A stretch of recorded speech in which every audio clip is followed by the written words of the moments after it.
So ఈరోజు మనం కామన్గా చేసే గుండె ఆపరేషన్ల గురించి తెలుసుకుందాం.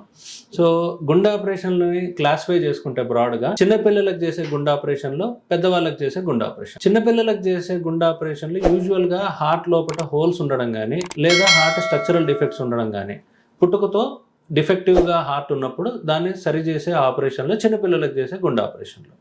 అదే పెద్దవాళ్ళకి చేసే గుండె ఆపరేషన్లు యూజువల్గా రెండు రకాలు.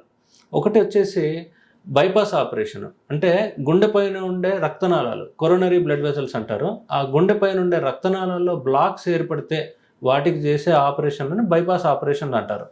అదే గుండె లోపట ఉండే కవాటాలు, గుండె లోపల 4 గదులు ఉంటాయి. ఒక్కో గదికి లోంచి ఇంకో గదిలోకి రక్తం వెళ్ళాలంటే మధ్యలో తలుపుల్లాగా కవాటాలు ఉంటాయి. ఆ కవాటాలకు ఏదైనా ప్రాబ్లం వస్తే కనుక కానీ వాల్వ్ రీప్లేస్మెంట్ సర్జరీస్ అంటారు. ఇవి మనకు బ్రాడ్గా డే టు డే లైఫ్లో మనం కామన్గా చేసే గుండె ఆపరేషన్లు.